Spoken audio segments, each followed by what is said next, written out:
Hi there, it's Sue from Choose Wellbeing, answering some of your frequently asked questions about the Photizo devices. And in this video, I thought I'd do like a troubleshooting guide. So for the frequently asked questions about issues that can arise, common issues about your Photizo device. So one of the most common is that your Photizo, it bleeps twice and then it doesn't switch on. And you think, well, what on earth's going on? So generally that means it's run out of charge, and so you'd simply charge it up your unit. That will fix the issue. However, if you use the wrong charger, it will look like your Photizo is charging, but it won't be charging. It's really important uses the charger that comes with your unit. So I don't know if you can see that on the camera. That is a Photizo charger, and it's got a Photizo logo just on that little plate there. So that's the correct charger. Now, sometimes they'll fit, like, it will have the same end and it will fit into the charger. But if it's not the right voltage, then it won't charge it up properly. So generally, that is the most common reason where you find your Photizo won't charge, and it will be just using the wrong charger. Now, if you've lost your charger, all is not lost. You can buy another one. So if you drop me an email, I'll send you a link, and then you can purchase a new charger. So I don't know if you're anything like me, I'm always losing chargers and getting them muddled up. I've got a whole drawer full of chargers. I don't even know what they belong to. So it needs to be a Photizo branded charger. They are replaceable. So that's that one. Okay. Now, if you want to use your Photizo and it's run out of charge, you can use it while it's plugged in. So that's useful to know. Okay. What else? Right. Sometimes people say that the two large LEDs, I don't know if you can see that, two large LEDs in the middle, the two square ones, the bigger ones in the middle, don't appear to be working. Now, the reason for that is because they're within the invisible range, so you won't be able to see them with the naked eye. So to confirm if they're functioning properly, you need to actually view it through your mobile phone camera to see them. Certain mobile phones can't see infrared wavelengths due to inbuilt filters, but some mobile phones can. So the middle ones you won't be able to see with the naked eye because they're infrared, so they're invisible to the naked eye. Okay. Next question is, the LEDs appear to get brighter during the dose. That's absolutely true. So if I switch that on now,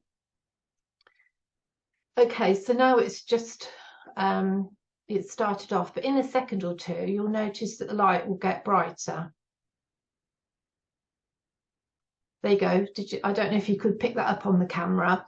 So the brightness of the LED increases after the first third of the dose.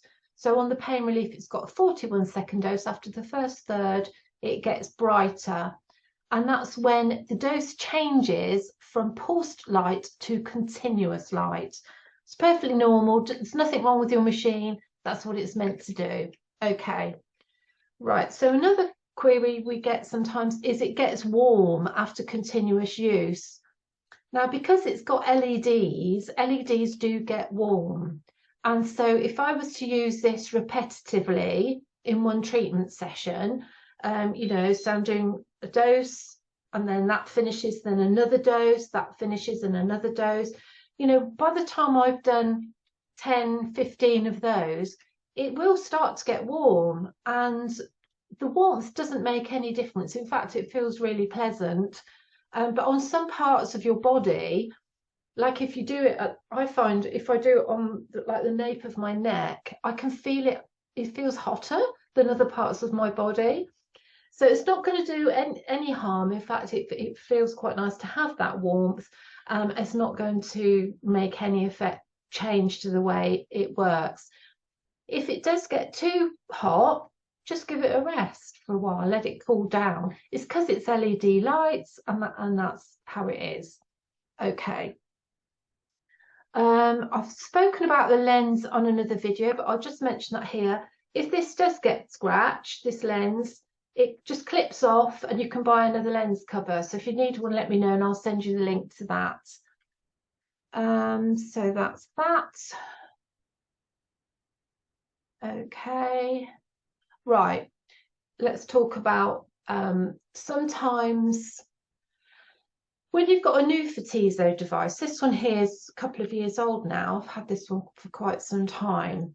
And when you have a new device, it should provide about 1 hour and 30 minutes of continuous use, which is 180 doses, which is a lot of doses. I'm not going to use all those in one go. But, you know, like your mobile phone, after so long, that battery starts to deteriorate. So there's certain things you can do to extend the life of your battery. So battery capacity naturally gets lost over time, depending how many times the battery has been recharged. It's got an inbuilt rechargeable battery in here. So expected charge life can be 500 to 1,000 charge cycles, depending on how you take care of your device. Now that battery is replaceable. So, I mean, there's people that have had devices over 7 years that are still using them, which is absolutely incredible. But there will be a point where your battery will need replacing, and that can be done by the Authorised Service Centre. Now, there will be a cost for that, but it is easy to get it done, and it's not an extortionate cost at all. If it happens to you, let me know. What you'll be asked to do is say count how many doses you get from a full charge, and then the battery can be replaced if it's under a certain amount after a full charge. Okay, so advice is to not leave the unit somewhere where the temperature is very cold, such as leaving it in a vehicle overnight. I know a lot of animal therapists sometimes do this. You know, they've got their kit in the car and it just stays in the car. That can deplete the charge of a battery. The most common reason for units being returned is due to low doses from the battery, but often that is due to using that incorrect charger, as I mentioned before, or not charging the battery fully. Okay, so I think that's it. Yes, so you've got a year's warranty on it. If you do have any issues, just get in touch, and hopefully that's answered some of your questions, and thank you for watching.